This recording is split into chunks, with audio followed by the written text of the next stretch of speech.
Hello, everybody. Welcome to the course Financial Reporting Damage Control. Tips, techniques, and best practices. The best steps and strategies for when financial surprises happen to your company. My name is Chris Benjamin. I'm an MBA, a CFO, and most importantly, your instructor for this course.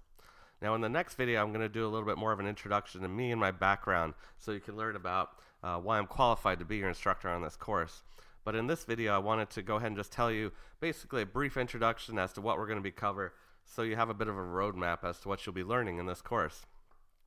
So first of all, I put together this course because as entrepreneurs and maybe as CFOs and accountants and management teams, we always like to think things are going to be great and going to go well. And of course, that's what we want to see in our positions.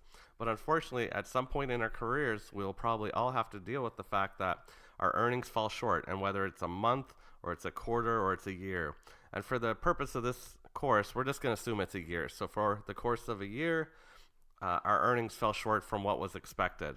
So it was either short from expectations, maybe from a budgeting standpoint, we had a responsibility to meet our budget, or maybe, Wall Street had expectations on our earnings. You certainly heard stories of, different companies' earnings came in less than was expected, and then usually their stock price falls quite a bit, depending on how bad or how much of a difference there was. So what we're going to be learning in this course is all those reasons, first of all, that earnings could come up short and ways you can mitigate that, sort of surprises that often come up for companies that if they'd paid a bit more attention, they could have maybe got rid of the chance that earnings would have fallen short.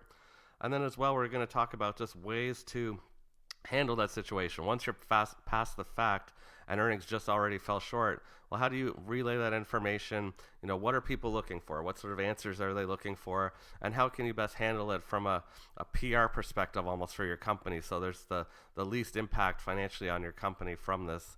Since you're already having to deal with falling short on earnings, you certainly don't want to also have to deal with things like your stock price falling, or investors wanting to pull out, or your employees being worried. There's lots of fallout from earnings falling short. So we're going to be learning in this course all the ways to make that as least of an impact as possible.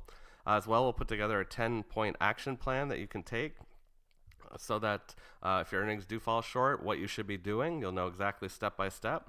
We're also going to be looking at 3 case studies just briefly and seeing what happened when companies their earnings fell short and how they handled it. And some of them are good and some are bad, so that'll give us a nice contrast as to the proper way to handle things. Then as well, lastly, we're going to go over just some facts, about 10 facts that come up, often questions people often have. What should they be doing? We're going to go through all those in detail.